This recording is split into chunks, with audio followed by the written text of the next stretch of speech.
It's your turn, miss. Hey, this is another one of our cotton balls. This is Miss Yellow Girl. She's also an F1B mini Bernedoodle from Harriet and Griswold. She's now 5.5 months old and she weighs 11 pounds. Expecting her adult weight to end up at about 25 pounds when she's fully mature, which will be around when she's about a year old. She has, just super crazy thick, soft hair right now, which will get a little bit of wave to it as she changes into her adult coat. Right now, she's still got her puppy coat. The puppies are actually starting to blow their coats out a little bit. I'm noticing that they're doing a little bit of shedding with their hair like that. It's not like seasonal shedding, but I'm finding a little bit more here and there because I do have hair, not fur, so it's like ours, which also means that it needs to be maintained. It's going to need to be cut regularly and brushed regularly so that they don't get matted. So with this girl, it's going to be about every 8 weeks on average that you'll want to get her to the groomers or do that yourself. Oh, thank you.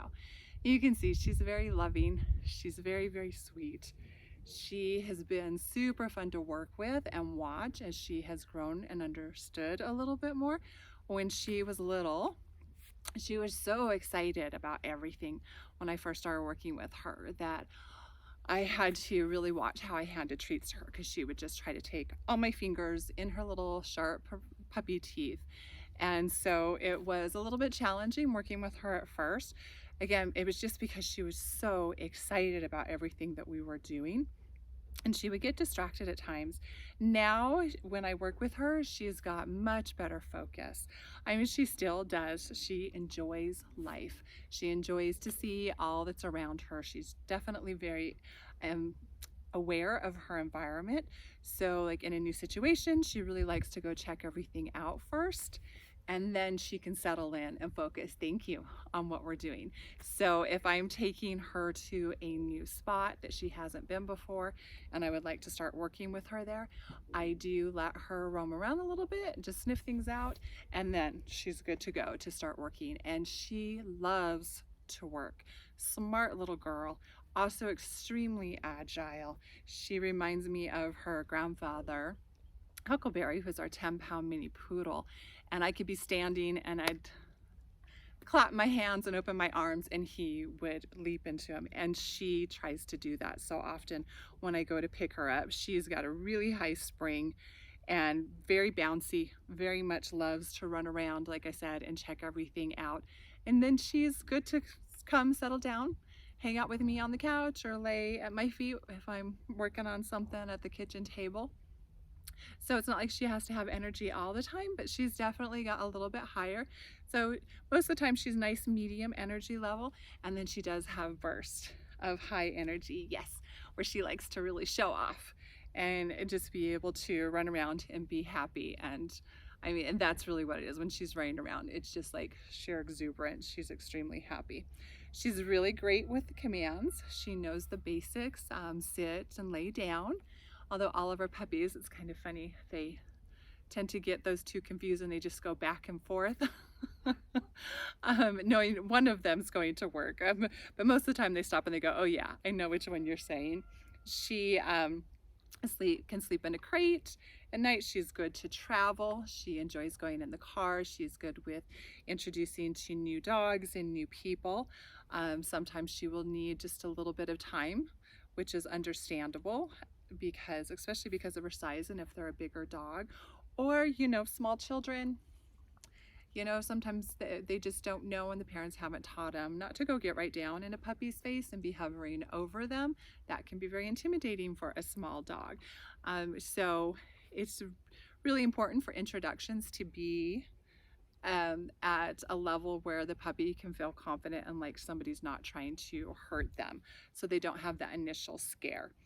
And so like with her, she doesn't necessarily have an initial scare. She's more excited. And so I just like to make sure that when I'm introducing new things that I'm controlling the situation so I can make sure she has a good positive one. What else does she do? Does she nose leave it? Yes. which we do need to use sometimes because she'll pick up stuff that we don't necessarily want her to have, and we try to make a trade for that. We also use the term off if I'm wanting her to, at that point, maybe not jump on the couch. And she knows up, I'm padding bias if I do want her to get up to do something. But really, she's just such a sweet, happy girl. And her physical was clear. Our vet didn't see anything abnormal with her, so she's all good to go with that. And she's completely up to date on all of her shots, including rabies. So she won't need anything until she's a year old, unless there's something specific in your area that maybe we don't vaccinate for, but that your vet feels like you should, because it is a concern where you live. And I think, yeah, is that about it? Do we talk about your color? She is a party merle, so she's mostly all white, but then she's got patches of merling on her. Most of it is what we call a silver merle, you can see on her ear, and a little bit of brown as well. So she's actually got some tri in there. She's got beautiful brown eyes and a really nice black dark nose. Can we show? You can see her other ear. And then she's got, come here, ready? She's got just these little spots right here on her back. Super sweet. All right, should we go do a close-up? You want to go look and see? There we go. Oh, and she did so good with her grooming and her bath. All the puppies are doing great with that. We do like to work with them because that's something they're going to need to get used to regularly. Can you look in the camera? She's like, nope, I want to see everything else. There you go. There's that pretty girl. All right.